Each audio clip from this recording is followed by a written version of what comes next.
He jumps down the chimney, and he goes, "Yo, what's taking him so long? Why is he so fat? Is it because he eats cookies?" And then the reindeer start talking about trying to make it on time for the show. That's funny.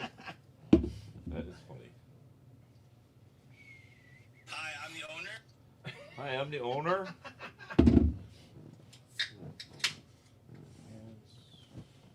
All right.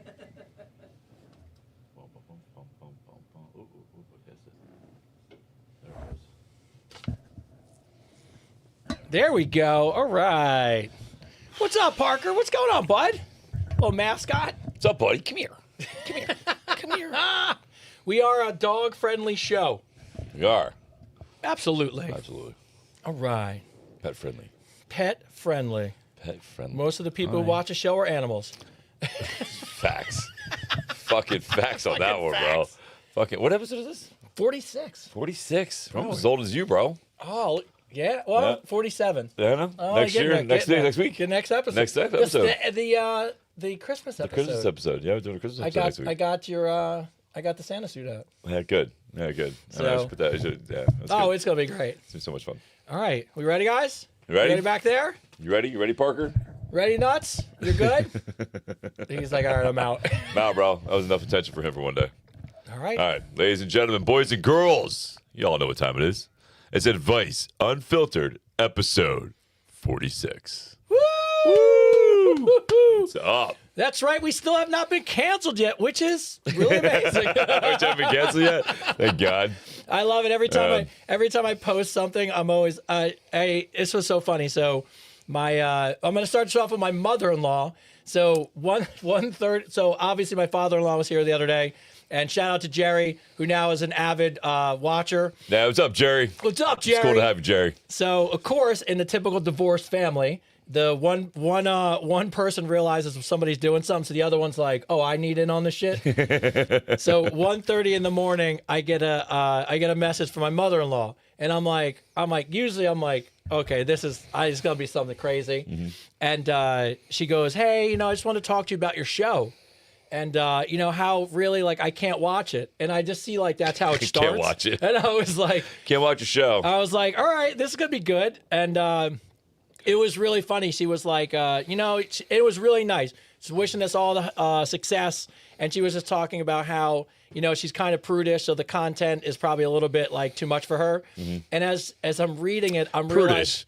We're just talking about adult stuff. Just You're an adult adult. stuff. You're an adult. You have kids, I mean, you obviously know what the birds and the bees are all about. So, but it was really funny. As I'm reading it, I realize I'm clipping the cut about how to give a blowjob. It's fucking great.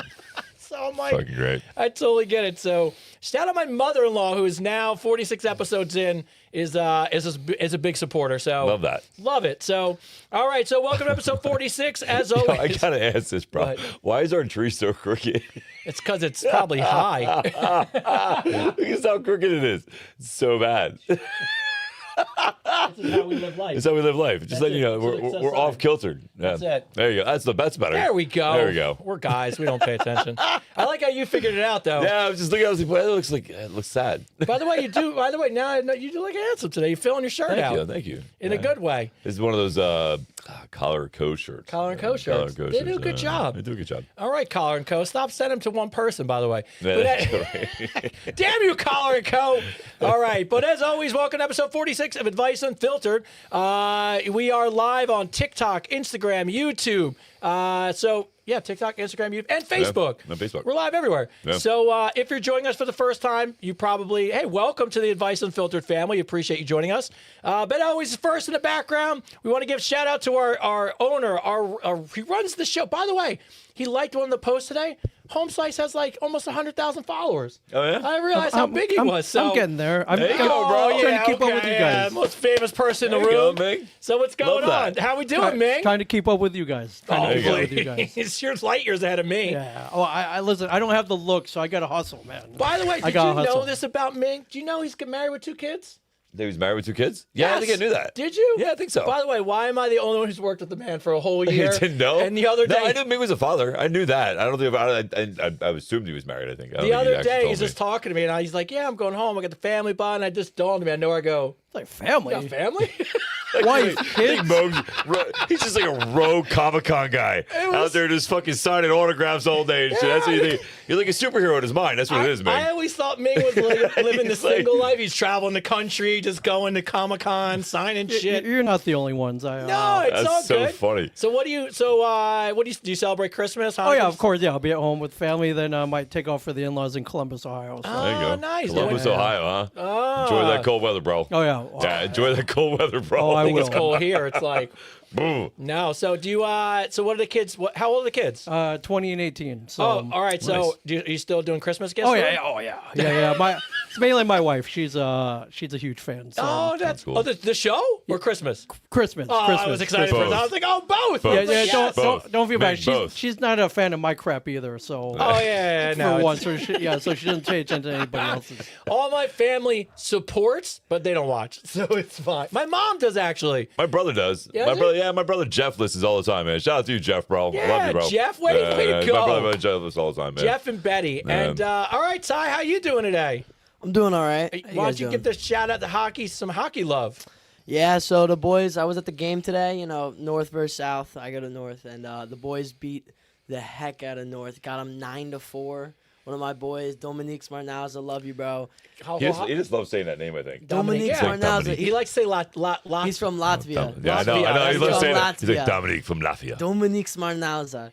What did Yeah. you think of the TikTok I sent you about the women to men ratio in Latvia? Did you see it? Oh, Dom already sent that to me. He told me we're doing a boys trip. I told him that. I just randomly came across my feed. It must be because the universe listens. And Latvia has a problem where there's too many hot women Yeah, I to saw not that. enough men. I saw that. Yeah, I saw that. Yeah. I It's like said a it- 60-to-1 ratio or some shit. And as boys from the Yeah. country, I was like, buddy, what are you doing? Don't go to Puerto Rico. Go to Go to Latvia.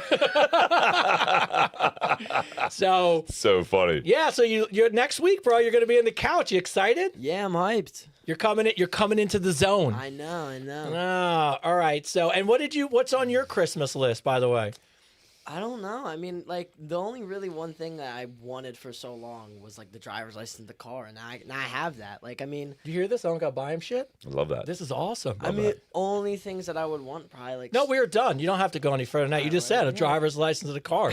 You're done. That's awesome. So funny. perfect. No, what else do you want? Because I need to cheat. I want to see if I got it. Like snowboard stuff, Oh, snowboard stuff? All right, yeah, you're shit snowboard out of luck. stuff, clothes, Just normal stuff? normal stuff. All right, good. Well, and how are you doing there? But it's so weird to see you now and not see you as much as I used to. That is I weird. almost stopped in there today. Did you? I almost legitimately pulled it. I was driving past. I was like, I'm going to pull in.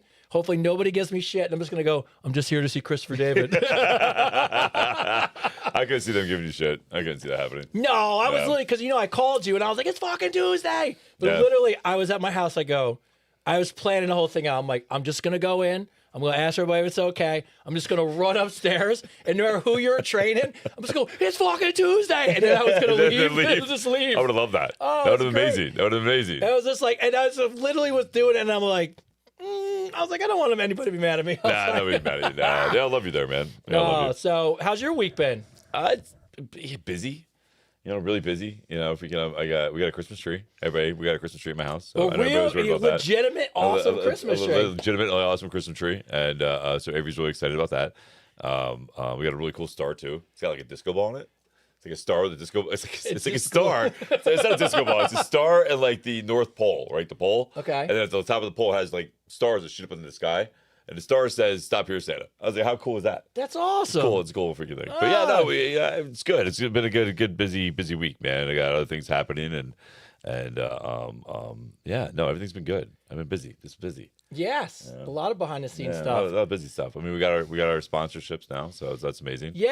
And we got our first sponsorship for the show. That's awesome. And you're getting close to final. You're pretty close to finishing the app, right? Yeah. January, man, 2026. Hardcore synergy. The app with me and Alexis and some other people. It's gonna be awesome. She's a phenomenal nutritionalist and trainer, and we're gonna have other people popping in here and there on the app to make it exciting. It's gonna be fun. It's gonna be really good, man. It's gonna be something that everybody can use, and it's gonna be bilingual. And even the dog's happy about it. See, the dog's ready to get in shape too. So it's gonna be your 2026, no excuse, takes with you everywhere app. You know what I mean? That you can work out anywhere. You know what I mean? So it'll be fun. No, I'm excited. I'm Yeah, excited it'd be for cool, you. man. It'd be very, very cool. It'd be very freaking, it'd be fun. I get to show up and do the thing I love to do the most, deadlift. So that's what Yeah, I get yeah. excited about it. And by the way, shout out to Alexis because now working with her and she's part of our coaching program. She is really, really, she's legitimately awesome. Yeah. She's great at what she does. And I know some people are working with her now. And I actually was saying to her because I was talking the other day, I was like, I've never met somebody who's more on top of their clients in terms of just communication, being linked to stuff. Oh, yeah. People we have ambassadors that call me and they're like, hey, well, what do you think? I go, don't just whatever Alexis says, golden. Just go with it. You don't got to check with us. So, but outside that, in the news is right. So we are, we're going down the road. Oh, what's going on? What's up? I want to give a little shout out to the boys. They just text me and go, they're commenting. And that's the comments I put up. My boys are all together. You know where I want to. Oh, they're watching the show? That's funny. We called Dom the wrench. Oh, so that's what they Wrench, said. there you go. That was the wrench's performance. Dom had a great game. You talked about how we have to expand our audience segment. We skewed much younger male now. So Cool. Yeah, love shout the out to boys. the hockey team. Big win there. Shout out Yeah. Jacob. Shout out Dom. By the way, all shout out boys. to your guys because you look good. I was really impressed the way they get dressed and they got the suits on. They look sharp. So way to carry yourself, guys. Way to come home with a victory because otherwise I would have blocked all these comments and been like, we can't have people who lost on the show. So No losers allowed, bro. no, shout out to you guys. I know Ty comes home and talks about you guys all the time, and it's cool to see you guys down in the house. But yeah, so we are down the road now. So there's so many cool things coming. I know we landed some sponsorships, so the more to come on that through the Advice Unfiltered channel, which we're excited to talk about. And I know some of you guys saw the hint I dropped, but the commercial's in the works. Yeah. It's going to be so amazing. Yeah. So more to come on that. We're going to actually go Marvel route and have like teaser trailers and just like little pieces of people are going to be trying to put it together. I love that. Oh, it's awesome. I love that. We're going the superhero route. Oh yeah, and Advice Unfiltered After Dark. That's going to start in January. Yeah, start in January. Look. Basic Films After Dark. Yeah, so and just so you guys know, I know a lot of people ask us about that. So essentially what happened is we have a lot of people who ask us about some more serious questions, a little dirtier questions, things that we have to be mindful of where we're on YouTube, Facebook, Instagram, and all these channels. But really, in a nice way, what we want to do is be able to give the people who want more episodes more. So the way we figured it out, and we'll talk more about it in the next week or two, but what we'll do is we're going to offer a membership service through YouTube. It won't be anything crazy expensive. It's just enough to really help me and Chris stop working full-time jobs. And that's There all. you go. That's Yeah. what, so if you sponsor anything that we do, just remember this. If you see anything that we sponsor and you buy it, you see anything that we do and you support it, it's literally just so we can create more episodes for you guys. Yeah, That's, more content. That's the goal. So more content. But all exciting stuff. But as always, let's get into shout-outs, and then we'll get into the show. Oh, you didn't miss the calendar yet. What happened is Chris is naked and it folds out, but the fold-out is too big, so we couldn't package ship it it. right. We couldn't ship it. Couldn't ship it. It's too much. Too expensive. It was Too expensive. Too much calendar for one person. It was too much calendar. Too much calendar for one person. January. Yeah. So in August. that's it. Yeah. So it's always the long months that Chris is going to be in. So. So fucking bad. So fucking bad. So, but outside that, I want to give a shout. First, I want to give a shout out to Sarah B. This is a shout out to the whole community, by the way. Sarah B. wrote in with a giant response for Sophie B. So she actually did research, found doctors, found channels, found things to link in. She must have found an old clip. So Sophie, I know you support, you watch the show all the time, but we have some resources coming to you. So if you guys didn't know, Sophie, longtime listener, is battling Parkinson's, and Chris was actually, I'm not saying nice enough. He would do it anyways, but he went and found help for her, and she lives in Cyprus. Actually, I got more on that too. So there's a gentleman. I told you about this guy at the gym. Yeah. I talked to him. So we're gonna set up a time for him to come in, and he's gonna talk about that thing I sent you. Remember about the brain Oh yeah. stimulation? Yes, brain yes. stimulation. So there's this guy at my gym who has Parkinson's, and he got this thing done to his brain. It's brain stimulation, and they're able to adjust the frequency in his brain, which helps his body to adjust to his Parkinson's. It relieves the tremors, right? Like, Well, so it releases. It can release anything. The tremors, his foot drag, his exhaustion levels. Like it's like I was talking to him for like, I don't know, an hour yesterday, and about everything, because I really wanted to be able to help Sophie and anybody else who has it. Because again, like my stepdad died of Parkinson's, right? So I'm a big advocate for anything we can do to make it better for people, and make it more manageable. So we're gonna have him come on the show probably after Christmas. Oh, that's awesome. Yeah, so he's gonna come on. Great guy. He's actually excited to come on and just talk about it. He just wants to come on and talk about his experience and what he's done, and maybe just pass on some really good knowledge that can help other people. So that's pretty cool. Yeah, I think it just, if you're new to the show, I've been around for a little while. One of the big things that you hear us talk about is community and how much you guys do for each other. And Chris put it out into the universe, and then you were able to send her a book, which is amazing. This helped, and then we still have people who are writing into the show weeks later who want to help. So I just wanted to give you a shout out, Sarah B. I don't know how often you listen or don't listen, but it was so kind of you. Sent a huge email with a bunch of resources to send to Sophie. So I just wanted to give you some love, and I'll send that out. And we got another one from Charlotte. Charlotte writes in, blowjob tutorial is how this one starts. I think this was a hit. Yeah, we go from Parkinson's to blowjobs. This is how we roll. This is how the show goes. This is what happens. That's what Kristen said the other day. You go from saving lives to, what kind of vibrator do you like? Yeah, people getting choked out. All right. Yeah, so blowjob tutorial. Dear Chris and Tony, in last week's episode, a girl wrote in stating she didn't know how to give a good blowjob. If she Googled sexologist tutorials, she will be able to research different techniques of applying massage, finding a man's pleasure points, and overall making her man harder than a Chinese arithmetic. Wow, very specific. By the way, was that by the way, she says something that I don't remember you said on the show, which must be from something else, or maybe because you sucked a lollipop in your car the other day. Oh, and I was like, ooh, look at Chris. She wrote, by the way, Chris was right when he said, practice on a Tootsie Pop because they have a ridge around the middle, and she can practice sucking and flicking her tongue across the ridge at the same time. You're welcome, Charlotte. It's so funny. So funny. Good go, Charlotte. By the way, don't forget the balls. Don't talk about Amy. Yeah, that's so funny. By the way, right? I don't remember a Tootsie Pop and you going into the ridge part of. I didn't go. No. All I said is you can practice on a Tootsie Pop. Oh, how many licks? Somebody wrote in how many licks does it take to get to the center. And I was like, yeah, but Tootsie Pop. That's what I said. She just went and ran. She just went off on the rails on that one. Oh, she's like, well, actually, what you could do is. But and it sounds like she's practiced that. So there you go. Hey, well, shout out Charlotte, who sounds like. Shout out to Charlotte and Tootsie Pop. Yeah, she's the goat. If you want to sponsor us, Tootsie Pops, we obviously have an audience that likes Tootsie Pops. Bro. So I'm more of a blow pop guy. Oh, there you go. Pun intended. There it is. Also tastes better. By the way, Charlotte, maybe you should be a guest on the show. Terrible. Look, we go. Our first guest goes over rhinos. Our second guest, we'll talk about Parkinson's. Oh yeah, we got to talk about Tony. Yeah, we got about Tony. Let's keep going with this. But we got to remind me, we got to talk about Tony and the rhinos. We'll bring it back, and then Charlotte comes on and gives a sex ed class. And by the way, we would love to have a sex expert on. There's one. I already talked to her. We're gonna have her come on. That's so great. Yeah, she was just on a whole bunch of stuff. She loves our show. I'm in the works of talking to her, and we're gonna make that happen. I can't tell you how excited me and Chris are for the guest lineup that's coming this way. Yeah, I've reached out to a lot of people, and what's really great is everybody's really excited about it. I mean, everybody likes our show, and they're excited about coming on, which is great. I love that, man. Can we talk about the other one that you sent me? Who? The one from YouTube? Nolan Taylor? Yeah. Yeah, Nolan Taylor's a great guy, great song. Don't mind our mascot today, guys. He's loving life right now. Chris is so now that my dog knows he can come down to the show, and he's ever since Chris walked in my house, he's obsessed with Chris. He's like, "Bud, pet me. I'm over here, buddy. I'm over here."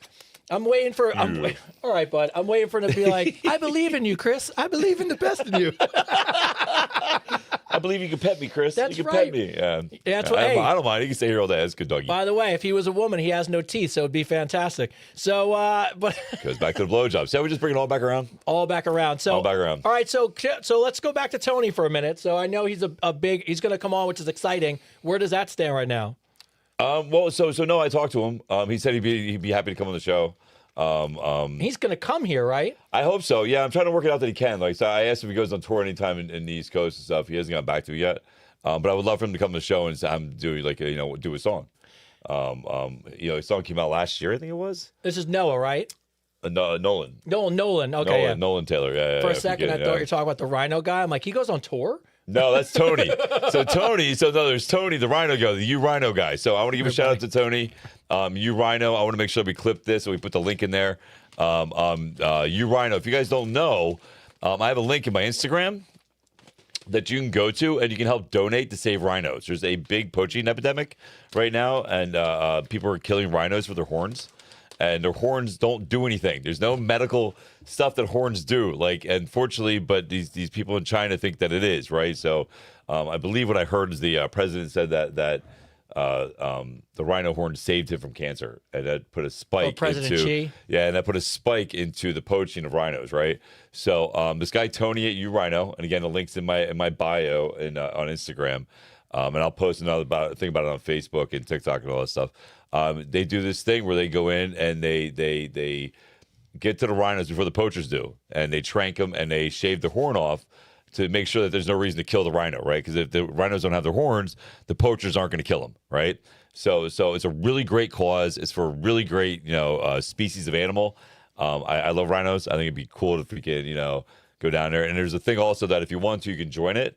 I'm not sure about the price, but you can check it out. You can actually join me in April if everything works out, and go down there and save some rhinos on a safari, which is pretty cool. So shout out to Tony, shout out to you Rhino, shout out to their cause.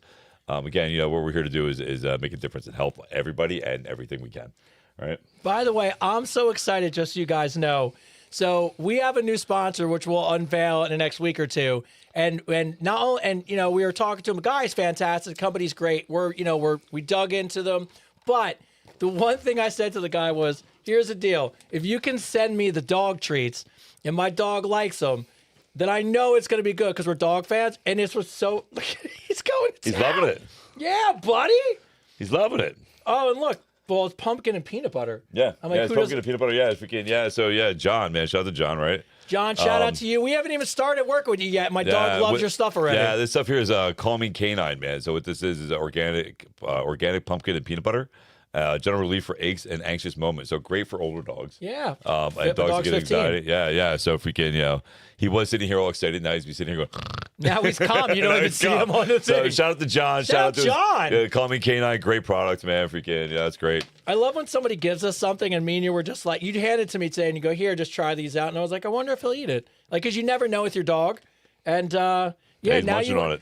Now you won't see him for the rest of the show. He'll be asleep. I know, I was bummed. I was really petting him. Ah. I was really enjoying petting the dog, It's So, cool. so that stuff's great. So guests are coming up. Advice Unfiltered After Dark, which is going to be an extra episode. So if you love the show and want to be a member and get it, and by the way, the extra episodes will not go out. They're only for members. So if you're a member, it's the only way you can get the actual extra episodes.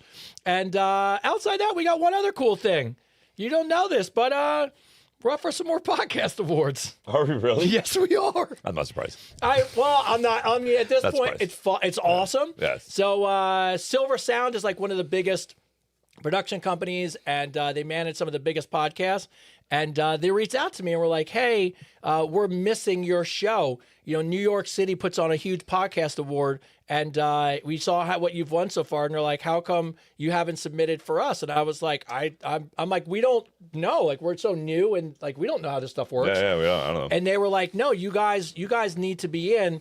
So shout out to Silver Sound and the New York City Podcast Awards. Cool. For reaching out to me and asking us to be a part of what they do. So that's awesome.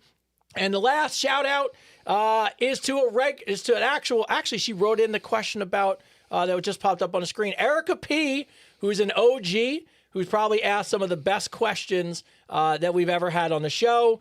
Shout out to you. Good morning, guys. Can I ask for a simple request? Can you wish me a happy birthday? She turned 50. So shout out to you, Erica P, for turning 50 and watching the show as much as you do. We appreciate you. And I love when people have a birthday and they go, all I want to do is watch the next episode. I'm like, You just started an epidemic right there. oh, a happy birthday shout out. Everybody's in fucking right You now. don't get a happy birthday shout out unless you're an OG regular. $2.99. Like, you can find me on Cameo. So, by the way, how's Cameo going? Great. It's going really good. I forget always sometimes to bring it up, but Cameo's going good. No, I've got a lot of Merry Christmas and birthday. I think I just posted. Actually, I was ranked number 1 there. You were ranked number 1 Yeah, on Cameo for Christmas stuff. No, for overall. Overall? Yeah, it's on Instagram somewhere. I posted it. Freaking, I'm number one. Yeah.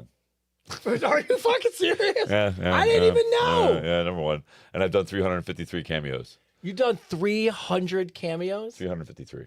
Do you give Isaiah a piece just for pushing you down the I know, road? right? No. If you can, I should get my older son a pace, man. It was his idea for making me do it. No, it's great. You know what I love about it? I honestly, I was hesitant about doing cameo. Because man, all these people are gonna have me write in all, just have me Crazy say crazy shit. The one thing that I really thought, because I get the request a lot on social media, was have me going, get in the car, Elizabeth. Get in the car now. So freaking, so I thought for sure that's what it was gonna be. It was just gonna be people having me saying, get in the car, Elizabeth, or you've been a bad girl. You've been very bad. And then freaking, that's what I thought I was gonna be doing, right? And I was like, that's stupid. I don't want to do that. And it's not. Like, literally, everybody. I haven't got one of those. I wasn't any ideas. You just don't threw do it that, out. by the way. Just threw it out. Just threw it out there. But I thought it would be that, right? Freaking, but it's not. It's actually people wanted me. So if you look at it, a lot of it's the birthday, were birthday cameos, and then a lot of them were. I think I Misuse. I think it was the second one, and then the third one was inspiration and motivational stuff. So that's what it's really been about. Like a lot of people want me to give them some inspiration and just inspire them, which I can't tell you, man. Like it's because really when you think about it, right? People are paying money to send me, right? To send me to them to make them smile on their special day, Yeah. on their birthday or their holiday, or they're you know what I mean. So that to me, that's like a gift, right? That's freaking pretty cool. That's just pretty. I always say that in the videos too. I say, listen, man, for me to you personally, I'm humbled to be here. You know what I mean? Like it's just pretty cool that you send me to your friend to wish him happy birthday. So no, Cameo's been cool. It's been a very cool experience. I enjoyed it very much.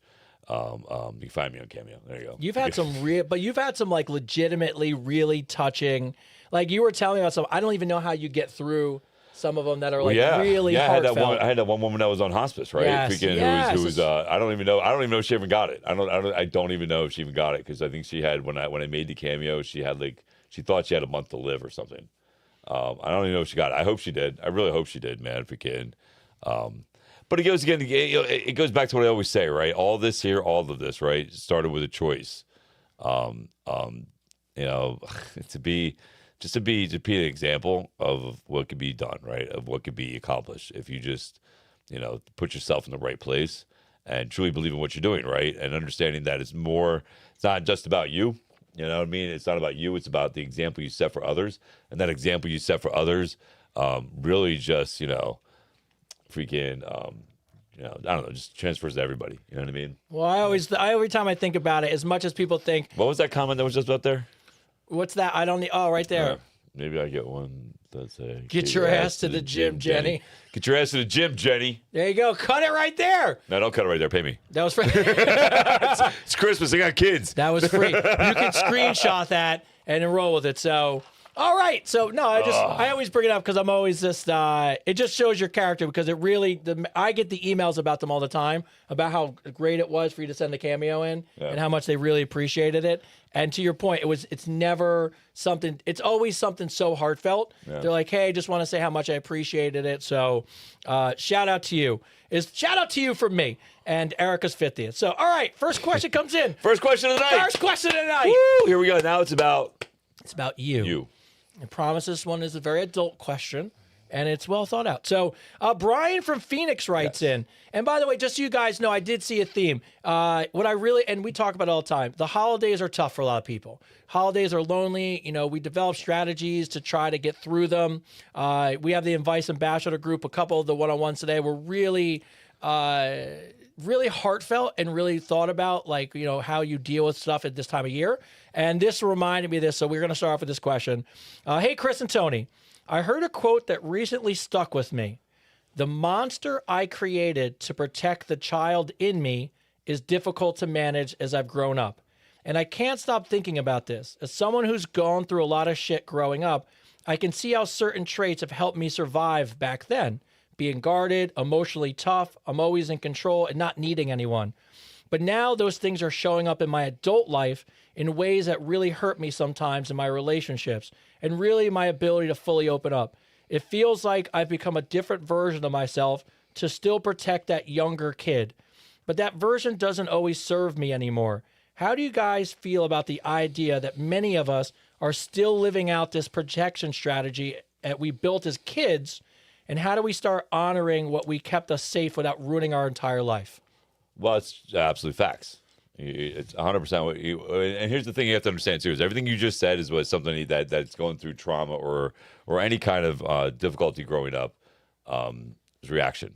It's literally it's something that we all deal with, all of us, right? That's why there's a saying, man. Save the child, save the man, right? So yeah, so the first step is that you recognize it, right? The first step of healing that child is you recognize it, right? You recognize that there is an issue, right? And then the second thing you have to do is recognize the triggers. What reverts you back to that mechanism that you taught yourself to survive as a child? What are those incidents that happen, right? And then understand that you're not there anymore, right? You're not that child, right? And I think something else that really helped me was remembering what I wanted to be when I grew up. That's a good one. You know what I mean? Like, I remember the person that I thought about who I wanted to be when I grew up, right? And then I think to myself, would that child be proud of who I am now? Did I do the work? Did I do the work that, for me, I made a promise. I say this all the time. I made a promise when I was 7 years old. I'll never forget, I got on that plane. I was crying my eyes out. My dad got me on that plane, and I flew off on that plane, and I promised myself that I would never, ever let a child I have feel what I feel right now on that plane, right? And that's driven me. That's driven me to be a better father. That's driven me to be a better man. That's driven me to be successful. I used that monster I created, right, to better my life, right, and to not only just better my life, but be a more present father for my kids, right? I stopped generational abandonment, right? So it's what I did, because it was just my dad's fault. My dad's dad wasn't there. My dad's dad on top of that wasn't there. You know what I mean? So it was a generational thing. It wasn't like something that was just my father chose to be, move to Florida and me to live in Pennsylvania, right? It was all he knew. So I stopped all that. Like, I crushed all that. So when I think about the father, that kid that I was, because I had a traumatic life too. It wasn't all sunshines and rainbows. I think about it now, and I look back and I think, yeah, I might have went off the beaten course a little bit. I might have took longer to get to where I wanted to be. But I'm really happy that I did the work. It's doing the work, right? So it's doing the work. You really just have to do the work. So you really have to recognize those triggers and then change your response to those triggers. But you're doing the right thing because you're on the right path. That's why you ask the question. Like, you ask the question. When people ask these type of questions at this point in time in their lives, they're asking these type of questions because you're more aware now, right? You're ready. That you're conscious, Tony. You're ready for the next step. That because you're seeking information, you're seeking knowledge to grow and evolve. So bravo to you. And keep doing what you're doing. Just do some research, do some work, like find different habits and way to control that monster you created, and eventually you can let it go. You don't need it anymore. Like, I don't need that monster I created to protect myself from abandonment issues as a kid anymore. Like, I'm good. You know what I mean? So, but it took me years. It took me a lot of years to get there, and it's still a working pattern, right? I still, it's been 10 years I've been working on myself. It's still something that I still need to practice daily, right? I still practice those good habits to keep me in that spot, of good positive thinking. Yeah, I know from my end of it, I don't know personally what that's like on that end, but I can tell you from someone I'm very close with, I am on the other end of it where the person I'm very close with deals with this. Yeah. And someone who's like has a very good relationship with this person, I would tell you, I recognize how traumatic it is, being in your 50s and still dealing with your insecurities. You're not feeling confident about yourself. You always think that the bottom's going to fall out of everything. So all I can tell you from someone on the other side of it, who is there as a friend and as someone who loves that person, you got to just really help build them up. You got to be understanding. You got to always remember, it's not about me. Like, in other words, it's not actually pointed at me. It comes from their childhood trauma. And all you can do is, what I try to do the best I can is just build their confidence and help them, remind them it's going to be safe. And also, like, I talk about it's okay to be afraid. It's okay. That's what happens. But at the end of the day, we have to live in the moment today. This is where we're at. This is where we are. I'm here for you. And if anything goes wrong, you got a whole bunch of people that got your back. So I give you bravos for that, right? So that's a good thing. So if we want to take it from the aspect of a relationship, what you said is spot on. Like, spot on, dude. Because so like, a lot of times when people are dealing with people who have built a monster or a wall around themselves like this, take it personally. It creates more stress and more arguments and everything else, right? Sometimes you're absolutely right that you got to separate their trauma from the reality of the relationship which you're in, right? And that's hard. That's fucking hard, bro. It was hard. It's fucking hard, dude. I'll give you props for that, man, because that's a self-awareness thing, right? So seeing the situation for what it truly is and not making it about yourself as somebody in a relationship is the right move 100% every time. Yeah, so hopefully that helps you out. Yeah. Nicole from Tampa writes in, "Hey, Chris and Tony, I've been hearing more about your ambassador coaching program, and I'm really curious about what you're seeing now that you're working with people one-on-one, especially during the holidays when emotion, stress, and habits seem to be amplified. From your perspective, what are the biggest common struggles or themes that people bring right now, and what tend to be the biggest breakthroughs once they start doing the work? For someone who's interested in possibly joining your program next year, what are the qualities or mindsets that you actually look for in a participant?" So essentially, what are we seeing right now as a theme? And then when we go possibly to do this again next year, what do we look for in people? Well, I'll let you start with that. Why don't you answer that first question first? Because you've actually helped do this whole thing. So what I would tell you is, actually, me and Chris talked about this. So as many people think it's about fitness, and I think Chris, it's a really interesting for someone who's in fitness as much as you are to have a very good perspective on this. It's about the person as a whole. It's about their mental fitness, their physical fitness, the way they approach the world. So it's not just about hey, who goes to the gym? Yeah. It's really just helping these people through their whole life, and really how everything is all about them being a fit human being. And that's definitely what we looked for. And I think everybody that we found and we talked about fits that mold. Yeah. But this resonated with me today. And it was really important because a couple of people I talked to today were really in that, it finally had hit them to be in that deep spot of depression because of the holiday. And when I reminded them, and this is a theme I think that a lot of us have to remember, we have to be a willing participant in getting out of the hole sometimes. And what I told somebody today I think really resonates was, here's the deal. I said, what's the thing that's holding you back right now? And they were like, look, I get really lonely. And I think that's a common theme for most of us during the holiday. And I said, okay, so let's talk about, what that feels like. I said, here's my take on depression. And I'm very close to people who have dealt with this and had made some decisions, that probably, really hurt them in the long run.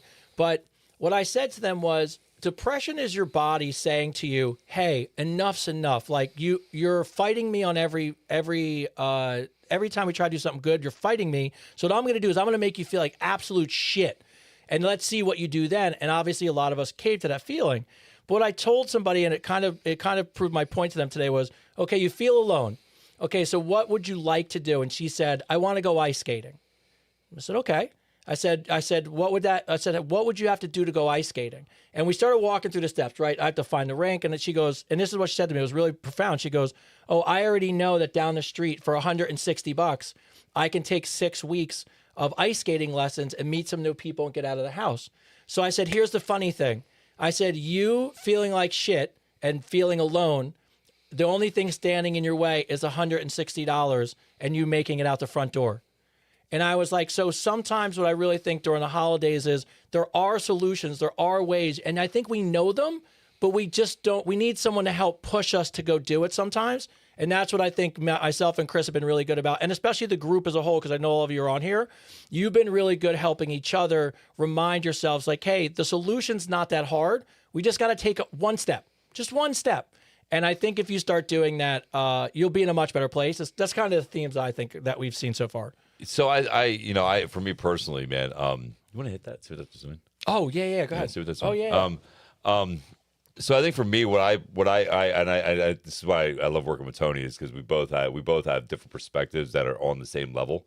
When we're looking for somebody to actually do the program, the ambassador program, what it really comes down to is what I look for is somebody who's ready to learn, right? That's ready to grow as a person and ready to achieve things, right? And I could tell when I talk to somebody, I could tell by the way they're acting, their smile is, or whatever, that they're ready for it, right? I'm looking for somebody who's ready to learn, ready to move. Here's the thing: everybody looks for motivation, and it's not about motivation. It's about wanting to create a new habit, right? It's about that point in time in your life where you want to make a change, right? You want to grow as a person. And only you can do that, right? But we're here to help you. Like, we're here to give you tools, man. Learning to evolve and to grow is an amazing part of life. And I tell people all this all the time, and I know there's a company out there that's putting on a shirt, and I appreciate you for this.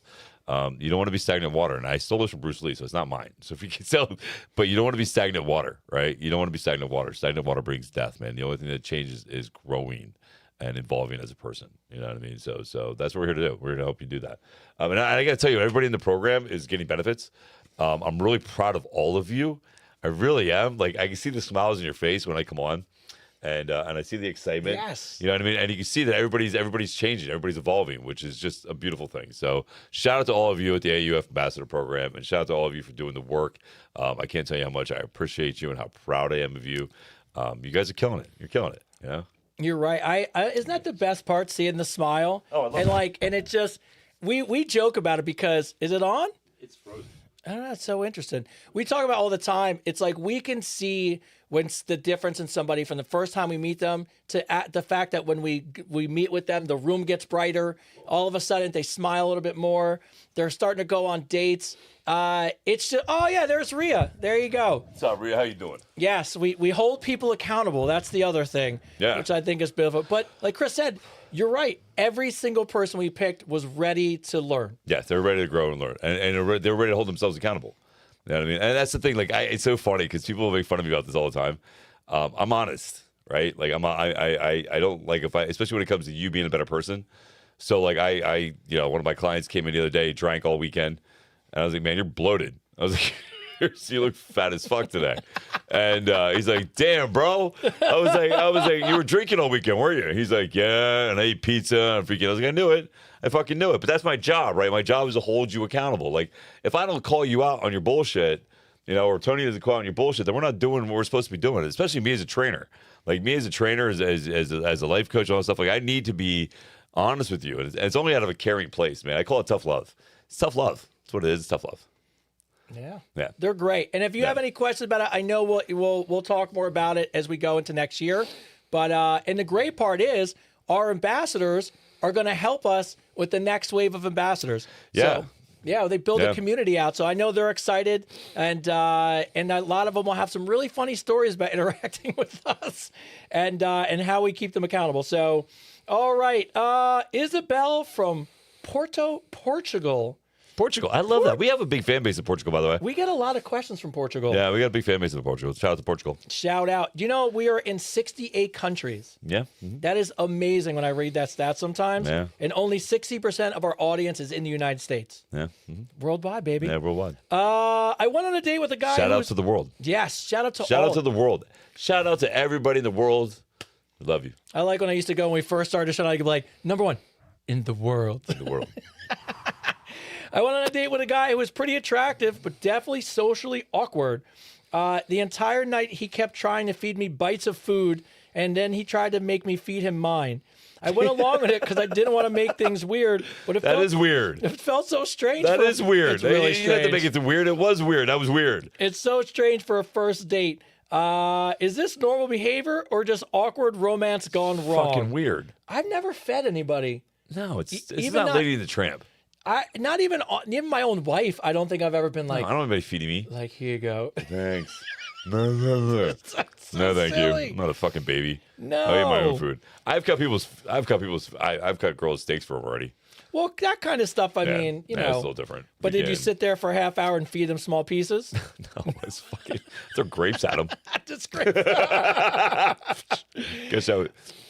Yeah, just No. run from that. That's No, that's a red flag to me. That's a I'm job. sorry, it's just a little too much. It's like, the guy has a whole knight in shining armor romantic fallacy thing going on. I don't know. I don't know. Maybe he's a nice guy. I just think it's weird. I just wouldn't do it. It's weird. It is Yeah, what it is. I just wouldn't do that. Yeah, it's No. fucking weird. You already did the weird thing. What you should have did is you should have acted like you couldn't get it in your mouth and be like, just fucking and act like you kept missing the fork. Like, The horrible part of a date like that is the fact that at least you were nice enough to finish the date, because that would be so tough to do. Did he just do it with the main course or did he do it with all the food? No, he did it with all of it, and then he That's tried to get her to fucking do it back to weird. him. All the food. All the food. How did he get it to you too? He was like this. Come here. so fucking weird. Where do people learn this I shit? don't know. Mark from Denver writes in. Hey, What's up, Denver? What I up, love Denver? Colorado. I love Colorado. Hey, Kristen, I think that would be one of the first places we would go to I would do love. like I would love to do it like an Aspen or a Vail tour. That'd be fucking cool as shit. Oh, that'd be dope. That'd be dope as shit. Hey, Chris and Tony, I'm looking for some honest advice because I'm debating on buying sex toys for my wife for Christmas, and I don't know, Sounds is this great plan. thoughtful or just plain weird? We've been married for a while, so our relationship's solid. She's casually dropping hints to me about being curious and wanting to spice things up, but I've never actually gone there. I don't want her to feel awkward or pressured, and I'm not saying she's done enough, but part of me feels like this could actually be a fun way to open the door. Is this a good idea as a Christmas gift? And what should I buy first? So I was gonna say. So I think it's a good idea as long as you don't have kids and there's no family members around. I do think there's a fine balance Oh, yeah. between a good idea and overboard, right? Like fucking like so what I would say, because it is Christmas, right? And it's not like I see if it was Valentine's Day, I would say fucking go balls out, bro. Oh, it's a good fuck, you know call. what I mean? If it was Valentine's Day, I'd be like, you know what, go get the handcuffs, get the whip, get the fucking get the you get the whole nine, right? Get it all. Fucking, the lube, the whole nine. I would tell you to do the whole thing. Like, get a whole stocking, Valentine's stocking. I think that'd be a great idea for Valentine's Day. But if you're doing it for Christmas, this is my suggestion for Christmas. If you want to make it really fun, you get the remote control vibrator. The one that controls, the one that hooks to your phone. We've been talking about this the one that hooks to your phone. Because then it's fun for both of you, right? It's not just a toy for her and you to watch. You get to have some fun, right? It's like a video game for you, right? Right. So I would love for someone to be cool at doing that. Yeah. It'd be a lot of fun. dude, it's yeah, fucking so I would get the vibrator that she can put on or in when you're out or when you're going to family. So like, say you go to a family get together, right?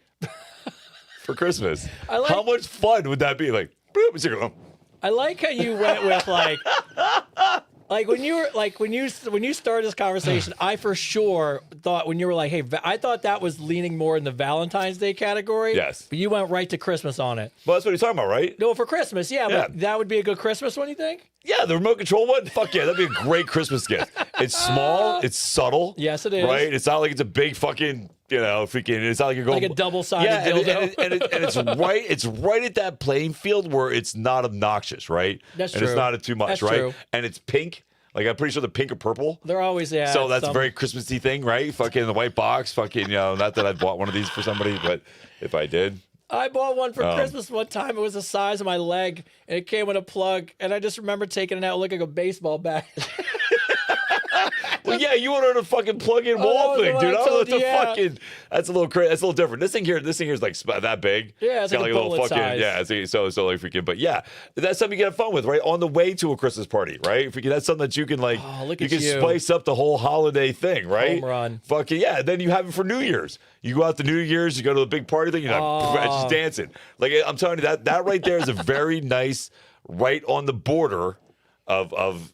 Yes, it is Perfect. good. That's a good way to say it. It's right there. Right there, right? Because if you do anything more than just one little fancy toy, and then it's a little much at Christmas, man. That's, Yeah. you're kind of, again, if it was Valentine's Day, All in. right? Yeah, get a hotel, Right? Yeah, bring a all bunch of in. stuff. But I think if you're asking my opinion, I think the remote control little vibrator thing is the best way to go. I had we have a friend couple. They're amazing.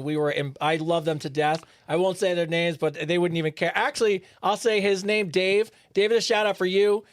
Dave is a Boston police officer. He's one of the nicest people and a giant show supporter. And when I met him, him and his now fiance are in a hotel room, and they're like, "Oh, come up, we just get a drink, whatever." And I get there, and my man's got like legitimately like a briefcase that you'd put like in the movie Pulp Fiction, he clips open the briefcase, and it was just a fucking. Like it almost looked like just like everything you could possibly want with its own little styrofoam holder thing. And he's like, "Oh yeah," he's like, "It's the weekend." He's like, "It's just whatever the mood for." Fucking bottle of Viagra one side, Oh, it's- Cialis on the other. Fucking Oh, it was great. It was like the best. He walked in, he goes, "So yeah, we got That's so options here." funny. So That's so funny. Oh, I love it so much. But So funny. all right, Jessica from Louisiana. What's up, Louisiana? I'm feeling a little bit unsure about this. I'm seeing a guy from North Dakota. He's got kids, and I'm okay with that, but I think I should get to know him a little better from meeting his little ones. How do you guys feel about dating and meeting kids? So you think there's a right time frame and not a right time frame? Like, how do you? I think getting to know the person first before you get the kids involved is always a good idea. You know what I mean? I think dating some of the kids is absolutely fine. I think there's always a right time. But that's not for you to make. If you don't have the kids, that's not your choice, right? The right choice, the timing for the parent to make that choice is the most, right? So I wouldn't say it's something that you want to push onto somebody. But yeah, I think freaking if you want to date somebody who's got kids, you got to be okay with, the kids being first. That's something you have to understand, right? Yeah. Like if you're going to date somebody who has kids, you have to understand their kids are always going to be first. All right. If they're a good parent, their kids are always going to come first, and there's nothing wrong with that. No, that's their job, right? So you have to keep that in mind, right? So absolutely, if you want to date somebody who's got kids, it'll be okay with them having kids is one thing, but understanding that they're always going to put their kids first, and if their kids need them, they're gonna be there for them. I'm the only person that's ever done this, and by the way, not saying this the right thing because I'm such an odd person, but with Tyler, when he was little. I struggled because this is first of all, whenever I had him, everything else was off the table. No dates, no hanging out with people. Like, my weekend was with him, and that's the way I always wanted it. And but as I started hanging out with people, I did something very unconventional. Now, I will guarantee you I am the only person that does this, and everybody will be like, what the fuck? But I introduced him to everybody. So I took the exact opposite thing, and Tyler's like, did I meet everybody?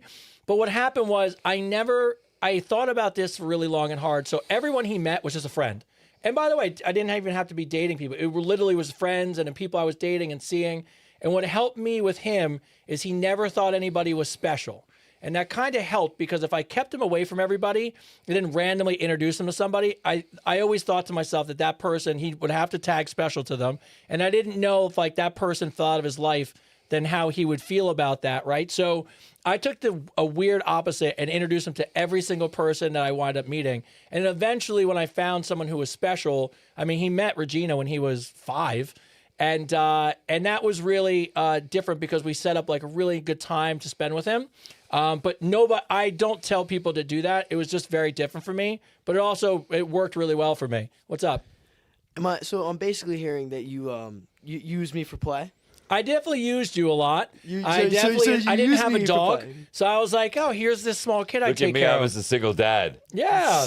It worked. It worked, right? It worked. Whatever. It is I just want to what it make a is. cute coup right now. Yes, I know there's a fake me messaging all of you. Oh my God. Block them. Obviously, I'm not messaging anybody. Listen here, let's get this out of the way right now.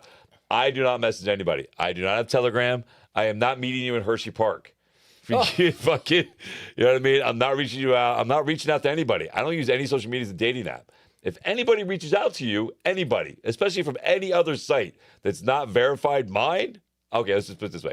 If anybody reaches out to you in general, It's not Chris. it's not me. Do you want to hear? I don't reach out to anybody. I don't do that. You want to hear the best one I got What? emailed about? What? I didn't even tell you because it was so off the wall. So a person keeps reaching out to me going, where does Chris live? And I'm like, why on earth would I tell anyone where Chris lives? And then, so anyways, come to find out what happened was imposter account said that you were moving to Houston, Texas, and that you needed help with the down payment. And this woman went so deep with it that she actually had to call the realtor and the mortgage company to Wow. make sure it was real. And then she found out it was fake. And then of course I don't respond, right? And then she messaged me, oh, by the way, just to give you a heads up, it wasn't real. And I'm like, No shit. I'm like, so you were helping Like, you were helping a stranger online put a down payment on a home? Like Fuck it, that's nuts. That's Listen, I crazy. am not broke, okay? I am not broke. And use your goddamn binds. Use your common sense. Honest to God, why would I reach out to you and ask you for money? why? But even if And the one that really drives me nuts is ones that say my kids are sick. If my kids were sick, I do social media every day. If my sons, the most important people in my life, were sick, do you think I would not do everything in my power to fucking get my kids healthy? I would not make posts about that shit. Yeah. I don't need your money. There's no management group. Tony's not reaching out to you. There's no fucking VIP fucking bullshit. No. Everything we do is through the website yeah, and through the email that's directly to us. that's it. That's it. Nobody's reaching out to you. I'm not reaching out to your grandma. The You know, best- if your grandma doesn't want to believe that I love when people think that I'm the people reach out to me. Oh, yes. Oh, my friend thinks that she's talking to you, blah blah blah. And I tell them, I said, listen, I'm not talking to them. Why would I talk to them from another account that has 5 people on it? Why is the best? Fucking, why would I talk to you from another fucking account and fucking reach out to your grandmother? Like, why? If we can, and she sends her grandmother the screenshot of the thing, and her grandma goes, "Oh, he's definitely the scammer." I'm the scammer. You're the scammer. I'm the scammer. Like, get the fuck out. Like, you don't want to believe it. That's your fault. Like, you're an idiot. Sorry. Yeah, you got to take personal responsibility, people. So like, listen, if anybody's messaging you right now on TikTok or on Instagram or on Facebook saying, "Hey, I'm part of Christians," they're not. no. There's nobody. Nobody's reaching out to you. This is it. This is the closest we're getting right here. Yes. This is it. I can't even get into it because the fact that somebody would try to put a down payment on a stranger's home they'd never met. Dude, the one girl freaking messaged me and told me that she just cut this girl's hair. And freaking, and the girl's like all excited because she's going to Hershey to meet me. Oh, yeah, I did this The one. girl paid for a hotel room, told paid me. for dinner to meet me because my VIP group, my management group, told her that she can meet me if she pays for. Who the fuck am I to make you pay for shit? Yes, to come and meet me, right? Freaking, and I said to her, I said, "Listen, you got to tell her to stop. She's getting her money back. She's getting scammed. She's making a drive for nothing." She sends it to her friend. Her friend literally goes, "Oh, well, that's definitely the scammer. That's not the real Chris."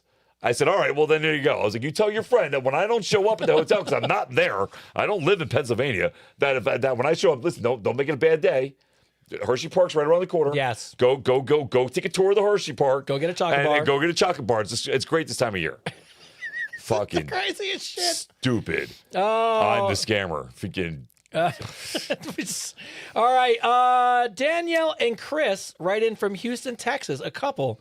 This is a tough I one. love when couples write in. Oh, it's my favorite. It's a tough one. Oh, it's a tough one. Yeah. Danielle wants their 7-year-old in therapy because she thinks that early emotional support can prevent future issues.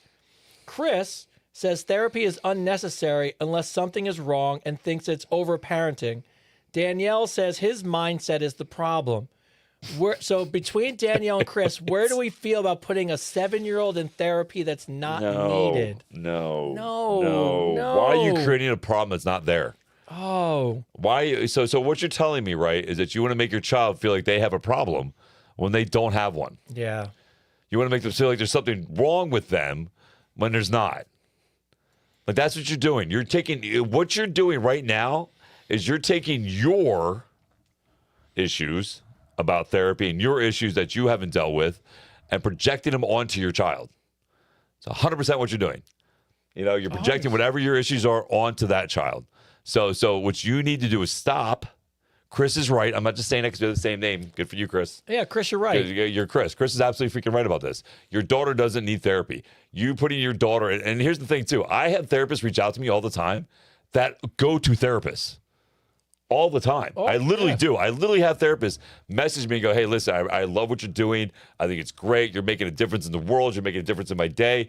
I tell my therapist, even though I'm a therapist, I go see a therapist and they tell me they appreciate what you're doing. Yeah. So what I'm telling you, and I'm being honest with you, do not create an issue in your child when there isn't one. Right? Like, freaking kids are easy. I'll be honest to God with you. Kids are easy. Show them love, show them compassion, talk to them like they're important. Make eye contact. Let them know that they're safe and secure with you, and your kid's going to grow up fine. Yes. You know what I mean? The biggest thing is make that eye contact, make that connection, hug your child, let them know they're loved, let them know the world isn't an easy place. No. That the world is hard, but it's how you frame it, as Tony says, or how your perception is of it that defines your lifestyle, right? And then what the habits you create. So if you want to do something good for your daughter, if you want to do something good for your kids, take them hiking, spend more time with them, read a book to them. If we can do stuff that's going to make memories and not problems. Yeah, it drives me crazy when I see and this is the problem nowadays. Like, you used to think that it was overparenting when it came to sports. And now it is stuff like this when I see, hey, this is my child. They're 3. They haven't picked a gender yet. And I just want to, I want to go through the internet and I want to strangle the parent. Because what you're doing as a parent is you're putting your thoughts, your feelings, your political, whatever your fucking beliefs, issues are. your issues on a 3-year-old. Yeah. Like, oh, they haven't picked their gender yet? Like, they're, what? Like, what? Yeah. Like, what the Here's the thing. Here's something I've done really good at, and I'm very proud of this, is I let my children be their own individuals. I let them develop in who they think they need to be for themselves. Listen, I've got issues. I've got fucking issues, man.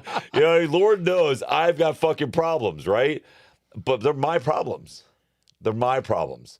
And if I'm going to treat my kids right, if I'm going to do right by them, I'm going to keep them mine. I'm not going to put them on my child, right? That's what I'm saying when I say about when I made that deal with myself at 7 years old to keep that generational trauma of an absent father from happening, right? What I was doing was changing the narrative. I wasn't putting my issues, my abandonment issues on my kids. I was just making sure they never had any, right? By being there, by being a good father, by being like my kids, honestly, my oldest son calls me all the time. Oh, he's hilarious when he calls you. Tells me everything. Everything. He really does. He really does. He tells me fucking, even if he knows what I'm going to be upset about and I'm going to bust his ass about. You know what I mean? Even when he knows what I'm going to say, he tells me the truth.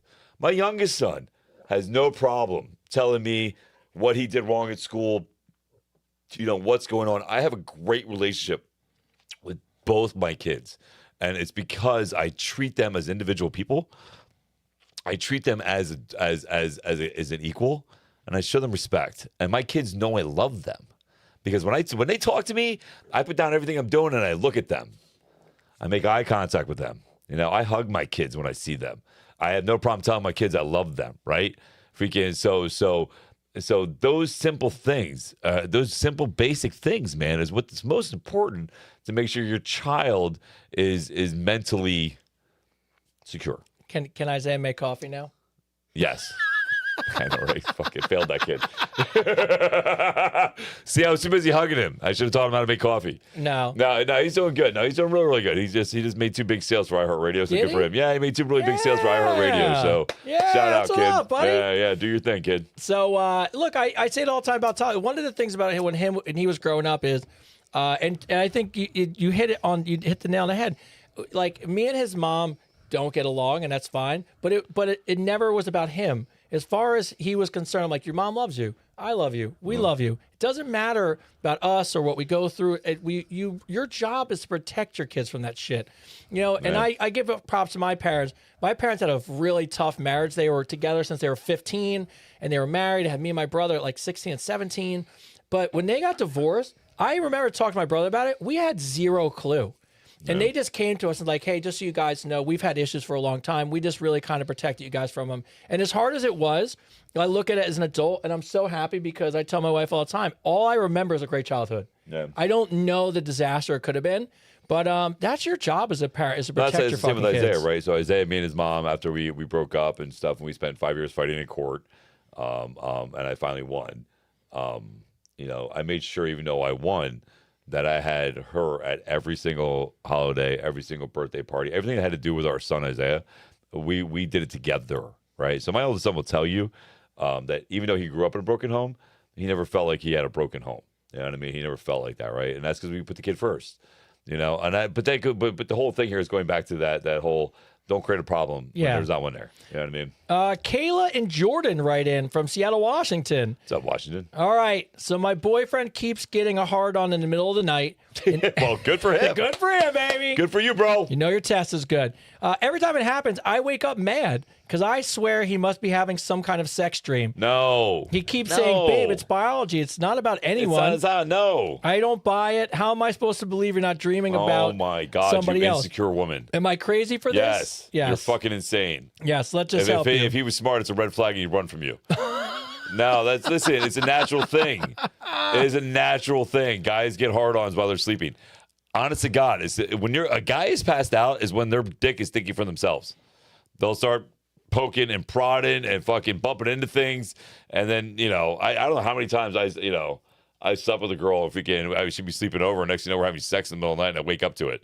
You know what I mean? Fucking like I wake up to the idea that we're now having sex, and she's like, "Well, you started it. You're, you know, and freaking, and it, you know, it happens. Be happy it happens." I say this all the time. The moment he doesn't get a hard on for you, then there's a problem. Oh yeah. Then there's a problem. If you're not, how do you yell at somebody for sleeping and get a hard on? You've said this a million times too. It's like, I think women miss this point. It's like, if we're trying to have sex with you, if we have hard-ons around you, if we want to touch you and play with you. Because we like you. Because we like you. It's because we like you. It's because we want you. The bigger problem is if we're not doing it. None of that's happening, then that's the issue. Yes. Yeah. Don't get it backwards. Totally Come on. backwards. Totally ass. Here's my thing. Here's the thing that really cracks me up. I was thinking about this earlier today.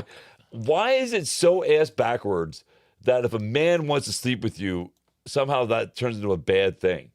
Like if you're dating somebody and he wants you, why is that a bad thing all of a sudden after you start being together for a while? Yeah. Like where in your brain, in your psyche go, oh, now that I have him, we've been dating for a long time, I don't have to fuck him. I don't have to do this for him. Like, why not? Like, why would you not want to do that? That's like, that's like, I don't know. That's like going to like the best cake factory ever and decide you don't want a piece of cake. That's just not in the cake. It's just stupid. It's just dumb. I think about this all the time because I remember being in going to therapy with somebody and this came up and I said, I struggle because to me the you look at the honeymoon phase of a relationship and it's funny how people are willing to do fucking anything when it's about gaining your attention and getting rid of the rest of the hoes that are around you. But as soon as you get together, all of a sudden that person thinks it's time to quit. Yeah. And I'm like, but this is when like we've built a life and now you're safe and we're building something together. And I should be more valuable to you now as a man, but somehow I'm not as valuable and we don't have to do those things. And that to me is when couples talk to me about that, or we talk about that in like when people write into the show, it drives me crazy because if you're with your spouse and they're more important to you today than they were when you fucking met them at the bar, why are you not putting in more effort now to make them happy? That goes back to that double standard, right? So they always say, I always see these videos all the time, man, when you got a girl, man, you make sure you date her the whole time. You make sure that you give her flowers. You make sure you make that effort to show you love her. Okay. What are you doing? Yeah. What are you doing to show that effort? What are you doing to let that man know that you care? What are you doing to make sure that you still have him? Like, why is it one-sided? Why is the guy got to do all this stuff to prove he loves you and blah, blah, blah, but you don't have to do anything to keep his love? Bro. Fuck that shit. Bro, here's the thing that fucking drives me up a wall. Think about this. Think about the difference of what it takes for, and I know it's going to be one of the times I'm going to piss people off, but in my heart, it is so much easier for a woman to keep a man happy. It does not take a lot. It doesn't take a lot of thought. It's so simple, but yet, and it's so hard for us for everything that we're asked to do and be all these things that we have to be a protector, provider, and do this and be here and take care of all these things. And then the opposite of that is like, hey, just fuck your husband and tell him that you're proud of him. And that becomes a difficult thing to do. I hate saying that, but it's just... I just want to point this out here. And I just want to say this. Melissa, this is why you're single. This is why nobody wants you, Melissa. Oh, what was the comment? Interesting how men are so clueless. Clueless? I guarantee you, Melissa, I can tell by your whole comment, you don't have anybody in your life. Yeah, you're and this clueless. Is why, because you automatically think men are dumber than you. And that's just ignorant on your own. Yeah. So this is why you're single, Melissa. I'm not going to block you. I want you to hear me say it. This is why you're single, Melissa. All right? This is why you're single. Yeah, clueless. And will be. Have fun with those 30 cats you have. Yes. By the way, married for 13 years, but I'm clueless. So, all right. Sure. All right, Megan from New Jersey. What's up, Jersey? I can't piss people off. It's okay. I'll go Listen, right down the way. that is a great example right there. Freaking of somebody who's ignorant of what they think. You know what I mean? Like they're just, oh, she's married. I guarantee you're not married for 50 years. Yeah. I guarantee it. If he is, he's probably dead inside. Yes. He's probably totally. You're married for 50 years. years. He's like, somebody should have shot me a long time ago. Married for years, but you don't have to put any work. Being married and being happy, two different things, sweetheart. Very different things. Megan from New Jersey writes in, hey, Tony and Chris, I'm curious from a guy's perspective as we head into the holidays. Yes. If you could get anything for Christmas from your significant other, spouse, partner, whatever, something meaningful, not just something material, what would you actually ask for? Is it something physical, an experience, quality time, effort, support, appreciated? I feel like a lot of women overthink the gifts and miss what men actually want. So I'd love to hear from two men, honestly, what you would want to hope for Christmas. What would I hope for Christmas if I was with somebody? Not materialist, not a material thing, but if something, just an easy gift that a woman could give you that you would be like, it's appreciated. Look at Tyler. What, you got an idea, Tyler? What does a 17-year-old want from his girlfriend? No. My friends make this joke all the time. Oh God, what is it? I know you guys will find it funny. Okay, this is gonna be good. They're my friends that have girlfriends. They always tell their girlfriend, "I just want you under the tree, just wrapped." Nothing else. That's normal. That's a great answer. That's a great but, answer. It's a good answer. But like, here, I'll be an easy. I tell my wife all the time because she struggles because I don't need anything. Like, what do I wear jeans and t-shirt? You don't need to buy me anything but here's what I ask for, and this is just for me. I like experiences. So I like to go away so we can spend time together. I was gonna say the same thing. I would say Yeah. if you want to give me anything for Christmas, give me a gift to travel. Yeah, like I want to go somewhere. Yeah, you know I what like I mean. going I want to away. go do something. You know what I mean. You don't have to give me. I don't want anything. I don't materialistic wise. No. You know what I mean. I'd rather go do something amazing, and have a trip. Yeah, you spend time together, you get away from people, you obviously can connect. And obviously, like, look, and I'm not even saying it to be sexual. It's just, I think those memories, that time away and that quality time is priceless. So actually, Yeah. my wife knows when we buy gifts for each other, I bet you any amount of money, most of the things upstairs for me are probably experiences. Tickets to a show. Yeah, Like no, that's absolutely. Experiences are the best thing to do. If you're Yeah. gonna spend money on anything, like so for me, like my oldest son asked me, he goes, "Dad, what do you want for Christmas?" And I told him, I said, "Man, it's I got what I want for Christmas. Like I'm gonna spend it with both my boys.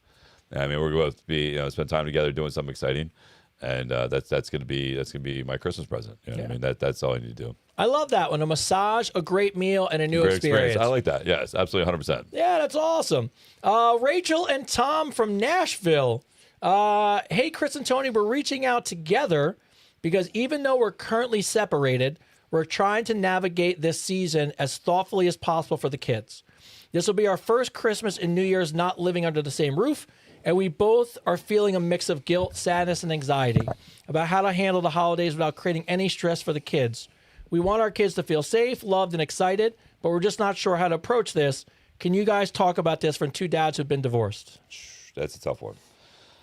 I understand what you're both going through. I really do. I think, is this the first one? First one. First holiday where they're separated, living in separate places. I think it's okay to have a sleepover. You know what I mean? If you're comfortable doing that, I think it's okay to have a sleepover. I think it's okay to instead of like, him sleeping in your room or you sleeping in his room, you can just make it that you guys have this big camp out sleepover, like a whole new tradition thing, right? Try to make it fun. And it's going to be hard, right? Because if this is how you really want it to be separated, eventually you're going to have to pull the Band-Aid off and not have the overnight stuff, right? I don't know how old your kids are. I think they're very young. It's the best thing to do that. I think it's put your stuff aside and spend that time together with the kids. You both don't want to miss out, right? And if you guys are able to communicate on a very mature level and put the kids first, I think it's good to share those experiences together. Here's something people don't think about. They don't think about this when they get divorced and they have kids and all this stuff is that even though you're divorced, you are entwined together for the rest of your lives. I still talk to my oldest kid's mom. My oldest kid's 26. I still talk to her. You know what I mean? I still, if she's got to complain about something about our kid, I'm the one she calls, right? So it's something that you're gonna, you have to both get and me and her fought for 5 years in court, spent like $25,000 and did this whole battle thing. And it wasn't until after it was done that we got along. And now I'll be honest with you, man, it's been 21 years since then. And, God bless his mom. I appreciate everything she does for him and everything else. We have a good bond. I consider her a really good friend. Like I consider her a really good person. She did a milestone in my kid's life, my youngest kid's life. She came and testified on my behalf to get my youngest son. She literally looked at the lawyer and my ex-wife and said, fighting me in court was the biggest mistake she ever made because I'm never going to give up and I'm a good dad. And she was right. But I think you have to remember you got married as friends, right? You got married because you love each other. You have kids because you loved each other. And I think if you handle it maturely and you're able to have those moments still together as a family, I think you should take advantage of it. I think you should definitely take advantage of it because eventually you guys are both going to find somebody else you love and those things aren't going to happen anymore, right? And your kids are going to get older and those experiences that you get to have that are once in a lifetime, those holidays are going to vanish and they're not going to come back again. It's the hardest part is like, I miss my youngest kid's second birthday. I miss a lot of Christmases with him. I miss a lot of birthdays of his. And I'll never get those back. Right. But so what I do is focus on the time I have now. So I'm telling you, if you really care about your kids, put them first and do what's right by them. Right. And take advantage of the moments that you can have together. as family for them, because it's going to help them a lot in the whole transition of everything. Yeah, the thing that we did for Ty, and this is, first of all, kudos to you guys for being open and talking about it. Yeah, 100%. I mean, that you're already winning, right? Yep. And your kids should be proud that you guys are putting them first.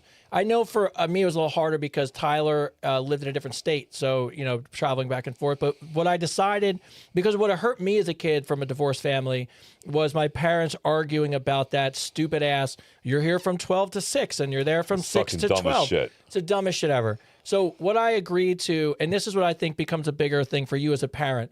Holidays don't need to be on the day of the holiday. So what I mean by that is what we did for Thanksgiving is I didn't want him in a car halfway through being able to spend time with his family, with his mom. So he would spend Thanksgiving the whole day, spend it there, the night, everything else. And then I would do Thanksgiving with him either the weekend before or the weekend after. So he got 2 Thanksgivings. Yeah. And this is the way we always talked about it. And Christmas, when he was little, we just told him, I said, look, if he was going to be with me all of Christmas, it was great. And then he would do Christmas with his mom like a couple days later. And what we would tell the kids is Santa Claus comes twice for you. And my thing about that is, look, and if you live close, I think his idea of pitching a tent and doing a sleepover, making it fun sounds awesome because then your kids can see you guys get along, which is fantastic.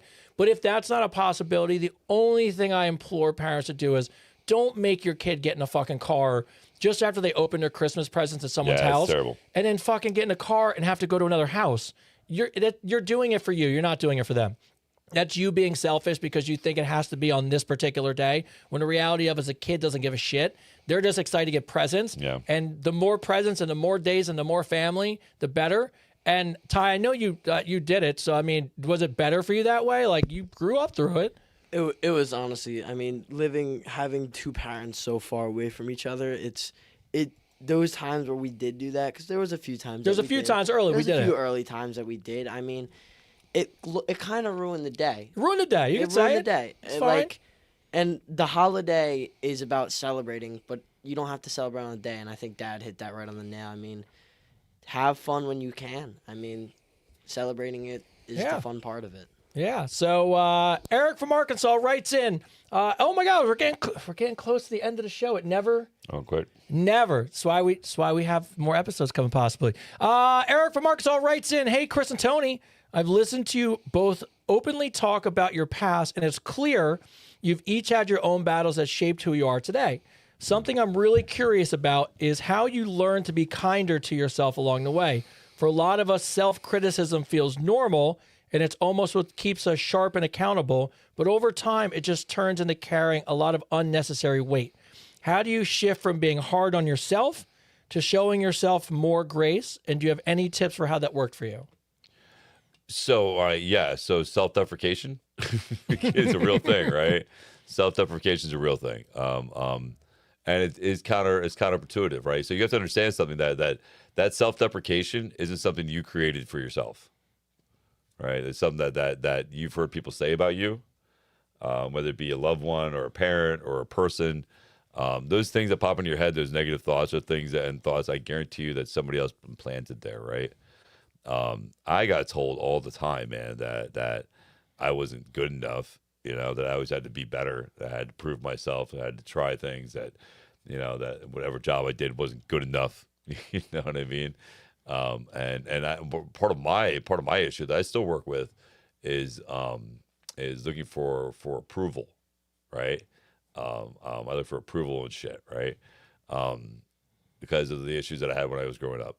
So I think the first step of self-love, of understanding not to self-deprecate, not to beat yourself up, is understand that the words that you say to yourself, again, I say this all the time, are the heaviest weights you're ever going to carry, right? And not only do they affect you mentally and emotionally, but the words you say to yourself affect you physically.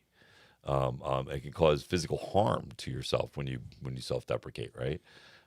And here's the thing, and I mean this, I'd say 100% of the times, those things that you say about yourself that are negative are not true. They're not true. There were seeds implanted in by insecurities, by self-doubt, by not being, told that you were good enough times when you were younger, right?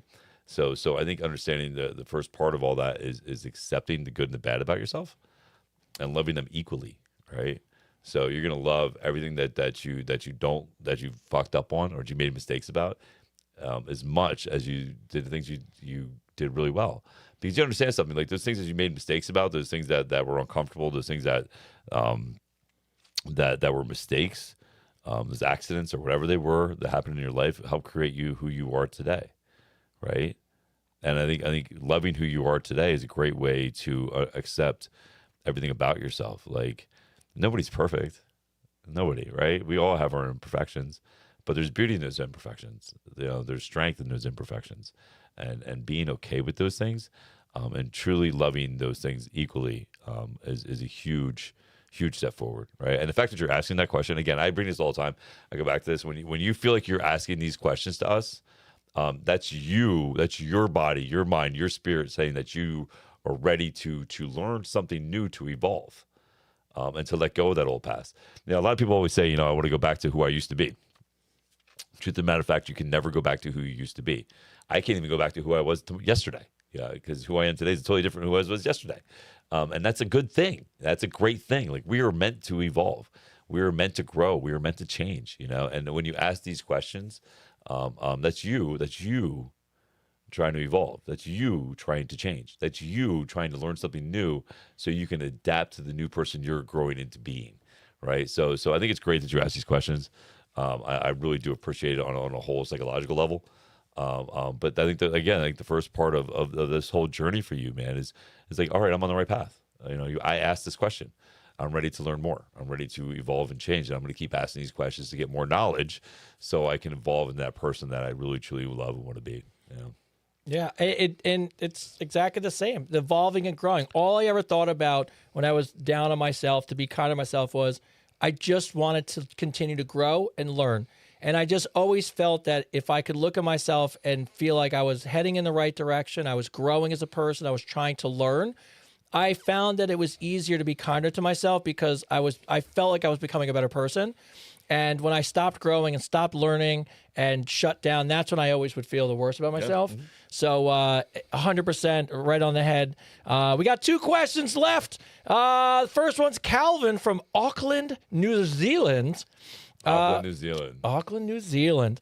It's funny because I had a friend of mine who reached out to me I haven't talked to in years from New Zealand. So shout out to you, Jess. Freaking, I haven't talked to her in years. She showed up on my feed all of a sudden. But yeah, from New Zealand. So shout out to Kiwis. The Kiwis, baby. Kiwis. I went on a date with a girl and everything seemed great. We even hooked up and spent a night together. Yesterday, I asked her if she wanted, by the way, I just got this in. Yesterday, I asked her if she wanted to go out again. She said yes, and then has immediately texted me with this following message, which I have not answered yet. I'm waiting for you guys to help me answer it. She wrote me, "Would you be open to feedback?" I haven't responded yet because I have no idea what that means. How am I supposed to respond to this? Is it normal, or am I getting hit with a performance review? Wait, what? So you went on a date, yes. They hooked up, everything went great, and they slept together. Okay. So a couple of days went past, and so he wrote her, was like, hey, just wanted to see if she wanted to go out again. And she said yes. And yesterday, in the middle of their text conversation, she followed up with a random thing. Would you be open to feedback? So he said, he watches the show. He said, I haven't answered this text message yet. He wants to know how we would answer it. No. No. No. If she's asking you for feedback, if she's telling you she wants to give you feedback, it's not going to be good. No. It's not going to be a good review. Because if it was really good, she wouldn't even want to tell you. Like, she'd be telling all her friends. Just the fact that, you know what, and even if you don't say yes, because here's why. Even if you wanted to and it's wrong, it's going to stick in your head. I'm going to tell you to say yes. I want to know. You want to know? It's no longer about you, bro. I want to know what the feedback is. Yes. You know what I mean? I want to know. No, I want to know. I want to know what she's going to say. It's going to be some fucking brutal shit, Look, bro. Calvin, if you care about this show. If you care about we need a follow-up. You'll say yes. And then tell us what it was. And then don't talk to her anymore after that. Fuck. That's crazy. No, I think you could always write her, are you open to one as well? But then it goes off on the wrong foot. It doesn't matter what you say, right? It's going to come off like you're being a dick. Freaking. No, I don't know. I mean, maybe it's a good review. Maybe she gives you a 5-star review. Is there a fucking app that does that? Is there? I could have swore. I swear to God, there's this app that tells women whether or not guys are any good in bed. If there's not, we should create one. Oh my God, could you imagine? We should create an app. That's the app you should make. We should make an app that lets women vote if any guy's any good. That'd be terrible though. That'd be terrible, guys. No, never mind. The Don't do that. viciousness. No, Don't do that. Don't do that. No. That'd be terrible. I just say that 'cause I know I get a good one. That was it. She like, are you any good in bed? Just be like, you can go ahead and check me out on Advice Unfiltered. Advice Unfiltered. You can check out my 72 reviews. Yeah, I want to know what she's gonna say. I'm so curious. I mean, listen. Honest advice? No. No. But for a good show, Please, Calvin, just ask. I'm so curious. Know that she's not good for So you. curious. Aren't you guys curious? Yes. No. So fucking curious. Just ask, and then do me a favor. Just send me an email tomorrow and tell me what it was. It'd be fantastic. We're gonna tell everybody. Of course we are. When let he you watches know. the show, he knows. All right. And to bring the show home, So funny. Elias from Oslo, Norway. I went on a date with the girl and everything seemed totally normal. But when we were leaving the restaurant, the hostess stopped us with the manager because she stole the silverware, the salt and pepper shakers, and even the tiny centerpiece that she stuffed into her purse my while I was in the God. bathroom. They ended up letting us go, and I was fucking embarrassed. The date ended fine, but she just messaged me. She wants to go out again. I'm going to be honest with you guys. She's really pretty.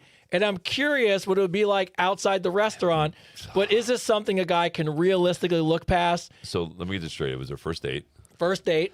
and she decided to steal everything. He goes to the bathroom and she decides to steal all the shit, the table. So the silverware, the centerpiece, the salt and pepper shakers, and shoves them into her purse.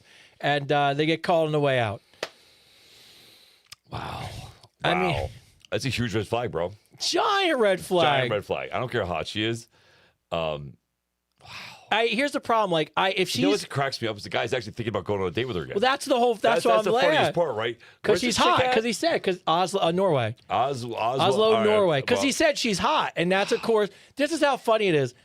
This is why I hate doing this. I know I'm gonna be such an ass when I do this. Let a guy have stole some shit, and let some girl. What girl's gonna be like? But he was so hot. I want to see if I can go on a date with again. Yeah, Right? only a guy would be like, okay. Only Maybe Melissa's right. guys are like, well, she's pretty. Maybe Melissa's right. Guys aren't clueless. Nothing else wrong about you, Melissa. No, we might be stupid sometimes. We're not clueless though. I mean, I was fucking like, why would you go on? All right, so yes, no, no, yes, no. yes, she's hot. No, don't go on a date with her. No. We can, yeah, dude. Like, listen, you're thinking with your dick. You are. You're straight up thinking with your dick, and here's what's gonna happening: is you think you're gonna get laid by her? It's not. It's gonna be the guy that you're in jail with after you get arrested with her. Yes, she's She's gonna steal fucking your. you, bro. She's gonna steal your kidney while you're sleeping. Yeah, she's gonna steal your kidney, or you're gonna end up in jail with a big dude. He's gonna go, oh, you sure do got a pretty mouth. Yeah, and you're not gonna get her at all. So no, don't. And here's the thing: I would tell you, I would tell you, listen, just invite her over, make her dinner, but she might steal your shit. She'll steal your shit. She's gonna That's what I'm steal your worried shit. about. Yeah, she would Yes. steal your shit. So no, that's a huge red flag. Run, bro. Like run. No. Or- I had girls. Listen, I had girls do that to me once in St. Patty's Day in Miami. Fucking, these chicks came running up to me. They're like, oh, you know, I'm going back like a long time ago. And fucking, they came up to me. They're like, oh my god, come with us. We're going to the bar. And blah blah blah. And they're like jumping on me and like give me a kiss on my cheek. And blah blah blah. We go in the bar. I go to the bathroom. I come back. They're gone. The bartender's looking at me and go, that's $130. Oh yeah, the tab. I go, for what? And he goes, they ordered shots that you were paying for it. I was like, well, you're a fucking idiot because I wasn't even standing here, bro. Yeah. I was like, I'm not paying for shit. And fucking, I was like, I don't know what you're talking about, dude. I was like, I literally just met them right outside of the road. Like, right outside, dude. I don't even know their names. And the guy's like, oh, well, somebody's got to pay for this. I'm like, yeah, well, you got to go find them, bro. I was like, I didn't order shit. I didn't even drink anything in your bar. But yeah, no, that's a huge, and then I walk out of the bar and they see me, they're like, hey, and I'm like, no, and I walk the other way. Walk the other way, bro. Jesus. Or you could, but like I No. said, just don't bring her home because she's gonna steal your shit. If you do go on a date with her, don't let us know. That's why I always like side to it. Or you could be in jail. He said, he goes, you got a purty mouth. Dude, you got to put him out there, Bob. Fuck no. All right, as we bring the show to a close, as always, first off, any final thoughts from you there, sir? Any shout-outs to the hockey squad? Any shout-outs from you, young sir? Shouts out to the wrench. You know, love you, bro. Shouts out to North Hockey. Shouts out to everyone, all my friends. Love them all. Shouts out to Dad. Know you've been putting in hard work. Getting there. Getting there. I barely see you come up from this basement, putting all this work in. Are you moving? You're moving over to the couch next week. You excited? Yeah, I'm really excited. It's gonna be a good time. We got a little setup for you. Little setup. There you go. Then you can give the crew a shout out. Well, you're doing a great job, and never forget, you're part of an award-winning show, baby. I know. So we could say that. And Ming, anything? Now, Ming, you're gonna be here next week? I'll be here next week, All right, yes, so we for got the one couch more, we got debut. one more Yeah. pre-Christmas I episode should be for here, you. yeah, for All sure. right, good. I wanted to make sure before we saw you for the holidays. Any shout-outs for you there, sir? It's an honor being here every week. Oh, bro, so we love you to I death. You're the being most down famous here. person in the room. Well, I meant to ask you this. So, what does an 18-year-old and a 20-year-old ask you for Christmas? My wife handled all that. She handles it all? Broadway tickets and and computer gear. Computer My son's stuff? a gamer. Do your kids got a podcast? Not yet. We'll see. They have podcasted, but they don't have a podcast. Not yet. Oh, all right, good. So, all right, so we'll wait to say holidays to you next week, and but outside that, as always, first off, there was, as we bring the show to a close, 46 weeks in, closing into our first. Well, technically, February 3rd will be our first year, but first of all, I want to give a shout out to Native Pharmaceuticals because not just because John's a great guy and we're going to work with them. But I never know if my dog's going to like something. So here's the funny part. He would not leave us alone. We give him some of this Calm Canine organic pumpkin and peanut butter. Yeah, he's gone. And my man's gone. He passed out and left. Gone. He's gone. So I guess it works. So anything for the dog, I'm all excited about. But, for you guys who are checking out for next year, the Ambassador Group, we're going to start taking interviews and applications for that right after Christmas. So that's going to be fantastic. Advice Unfiltered After Dark is going to go live in January. So, that's going to be awesome. We're working on a commercial. We got some sponsorships. And, of course, as like Chris said in the beginning, my God, the guest lineup is going to be amazing. So there's a lot of really, really great things. But honestly, and I know Chris will say this as well, none of this is possible without you guys who join the show. None of this is possible without you guys watching us live and joining us from all of these different things that we do and supporting us and sharing and liking, subscribing. And we really just are so lucky this holiday season to be blessed with the love and the support that you guys give us. And we're really happy. I mean, Chris nailed a home run when he thought about this show being about the people. It's really, it's been a huge thing. And you said something the other day, which I never really thought about. You know what? Nobody really has the balls to go live, and that's how you know it's unfiltered. There's no delay. Whatever we say. It's how we feel about it. Shout out to poor Melissa over there who's married for 50 years in an unhappy marriage. And but as always, I love all you guys back there. Chris knows how much I love him. The thing. By the way, I say this to you guys all the time about the Cameo thing. I get emails all the time. It's just about how great of a person he is. How much he really cares about the stuff he does, all the work you're putting in for the hardcore synergy thing's amazing. I hope that's going to be so successful. And I said it to you when we first met, man. It's true. It's the next. I won't say it to you guys because between us. But it's just the next year's gonna be fucking. Oh, no. It's gonna be so amazing. Yeah, I know. And but outside that, I pass it over to the man himself to end the show as always, Christopher David. Yeah, what's up, everybody? What a great show, right? It was fucking good. It was so good. You know what I love about our show? Fucking everything. It's like It's fucking. I love it. You love it everything. all. I love it all, bro. What's really great is to see something that you visioned growing and evolving, right? Like, I started this 9 years ago. Actually, if you want to be accurate about all this, I started this 17 years ago when I first started my first YouTube show called Thinking Thirsty. Thinking Thirsty. Thinking Thirsty. So when I graduated from my broadcasting school, I ended up doing the Philly Chili Bowl, and me and these two kids we want to do a food show, and it was called Thinking Thirsty. And it's funny because it came up in my memory on YouTube. I forgot about it, dude. It's been so long ago. We did like 10 episodes, man. It was all about drinks and food and blah, blah, blah, and making shots and holiday shots. It was a totally different time, man. And then came up past your bedtime with Bobby 5 years ago. Up past your bedtime on TikTok, just going live on TikTok. And I knew, man. I knew we had something. I knew I had this idea that if we had these people's comments come up, these viewers come up, and we did it live, You know, we did it live. Nobody has the balls to talk like us. Nobody has the balls to do what we're doing. Everybody's on a delay, right? This is it. You know, this is it. What you see is what you get. And I knew if I found the right person to do it with, and I did, thank God. You know, I gotta say the best thing that ever came in a lifetime was meeting you. God's honest truth, dude. Like I think about how everything lined up, right? How Lifetime came and asked me to work for him. How I struggled the first year freaking to make top trainer, and I did it, and I kicked ass, and I owned it all. And then you know, I was driving to Pennsylvania to do part of the Tribe podcast. I was driving there, 5-hour trip, round trip every Thursday night. I was driving there to do it with three great guys, Buddy, Bobby, and German. I was doing the show with them, part of the Tribe, which I thought was really good. But it was too far. It was too difficult, man. And then meeting you at the right time last year it'd be what, February? February 3rd will be our first. February 3rd year would be a year, man. And I knew I had lightning in a bottle. You know, I knew I just needed the right person to do it. So I appreciate you, Tony. I appreciate everything you do, you know, to make this show happen. And I appreciate everybody out there. Like, you guys are insane. Like, you guys are crazy. But I love you all. Like, I love you all. Like, you guys are amazing. Like, I literally went from 3,000 followers in February to almost 1 million. So fucking crazy. In 10 months, right? So crazy. So nuts, right? And I got more videos over 1 million now than I do that don't. You know what I mean? I think I got like 36 videos at over 1 million views. You know, and it's all because of you. You know, I appreciate you guys, man. I appreciate you all so very, very much for being a part of everything we're doing. And you know, like, we started off as a podcast, and now we're a show about a podcast. And we're not just a show about a podcast, but we're a show about you. You know, we're a show about you, about real life, about real humanity, about real things, and we're not afraid, you know, to talk about it. You know what I mean? We're not, and that's the thing too. Like, I really hold this. I really hold this true when it comes down to why we pick and choose who we have to sponsor the show.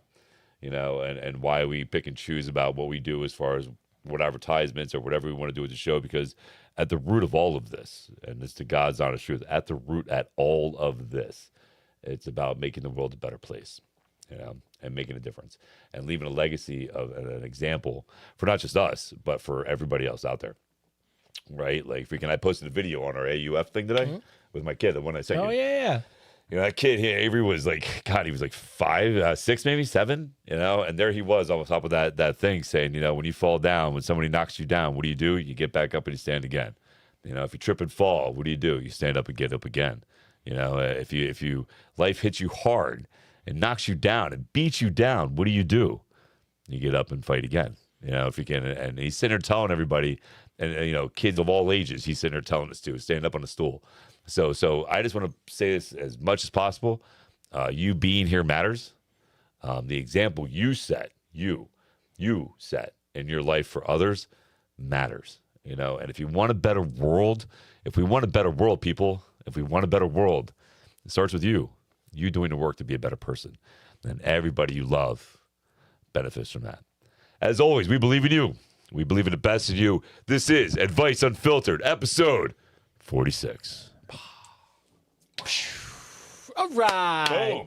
Hey, we're at 95,000 likes. Let's hit 100,000 likes before I go. Yeah. Let's do that. Yeah, you can go ahead and end it, buddy. My leg fell asleep.